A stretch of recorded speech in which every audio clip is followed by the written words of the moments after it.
Selamat pagi, Bapak Ibu yang terkasih, pencinta geni. Selamat berjumpa kembali dengan saya, David, dari Persekutuan Doa Karismatik Katolik Santo Yosef Denpasar. Hari ini 5 November 2021, tema yang saya bawakan adalah bijaksana mempersiapkan kehidupan kekal. Inspirasi diambil dari Injil Lukas ayat 16, bab 16 ayat 1 sampai 8. Perumpamaan tentang bendahara yang tidak jujur. Dan Yesus berkata kepada murid-muridnya, ada seorang kaya yang mempunyai seorang bendahara. Kepadanya disampaikan tuduhan bahwa bendahara itu menghamburkan miliknya. Lalu ia memanggil bendahara itu dan berkata kepadanya, apakah yang kudengar tentang engkau? Berilah pertanggungan jawab atas urusanmu, sebab engkau tidak boleh lagi bekerja sebagai bendahara. Kata bendahara itu dalam hatinya, apakah yang harus aku perbuat? Tuanku memecat aku dari jabatanku sebagai bendahara. Mencangkul aku tidak dapat, mengemis aku malu. Aku tahu apa yang akan aku perbuat, supaya apabila aku dipecat dari jabatanku sebagai bendahara, ada orang yang akan menampung aku di rumah mereka. Lalu ia memanggil seorang demi seorang yang berhutang kepada tuannya. Katanya kepada yang pertama, berapakah hutangmu kepada tuanku? Jawab orang itu, 100 tempayan minyak. Lalu katanya kepada orang itu, inilah surat hutangmu, duduklah dan buat surat hutang lain sekarang juga 50 tempayan. Kemudian ia berkata kepada yang kedua, dan berapakah hutangmu? Jawab orang itu, 100 pikul gandum. Katanya kepada orang itu, inilah surat hutangmu, buatlah surat hutang lain 80 pikul. Lalu tuan itu memuji bendahara yang tidak jujur itu, karena ia telah bertindak dengan cerdik, sebab anak-anak dunia ini lebih cerdik terhadap sesamanya daripada anak-anak terang. Demikianlah sabda Tuhan, terpujilah Kristus. Pencinta geni yang terkasih di dalam Tuhan, bacaan hari ini menarik, namun tidak mudah untuk kita mengerti. Seolah-olah Yesus memuji bendahara yang tidak jujur ini. Seolah-olah Yesus mengapresiasi perbuatan si bendahara ini. Kita lihat bendahara ini tidak teliti.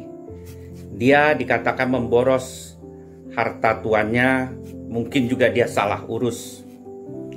Lalu tuannya tahu, lalu meminta pertanggungan jawab, dan si bendahara akan dipecat. Dia sudah berpikir, sesudah dipecat pasti dia akan susah hidupnya. Mengemis dia merasa malu. Mencangkul kerja kasar dia tidak dapat, pasti dia bingung.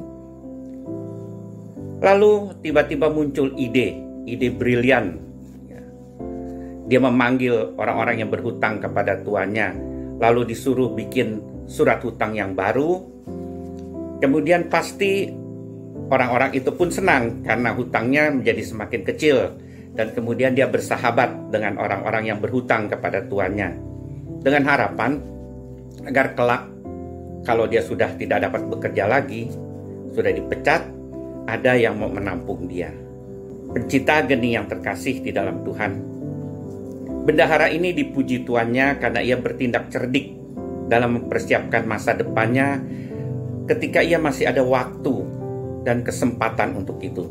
Sebelum dipecat, dia sudah memikirkan masa depannya.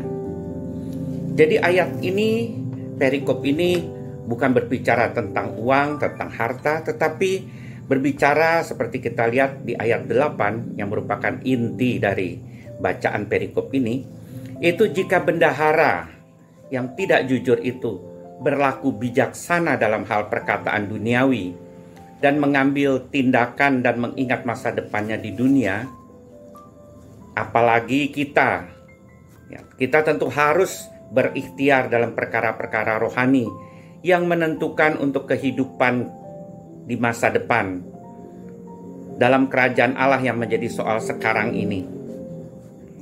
Jadi ajaran Yesus saat ini adalah seruan kepada anak-anak terang, supaya dalam mengejar kerajaan Allah, kita harus cerdik seperti bendahara yang tidak jujur ini dalam mempersiapkan nasibnya di kemudian hari. Kita juga diajak untuk mempergunakan harta duniawi untuk kerajaan surga.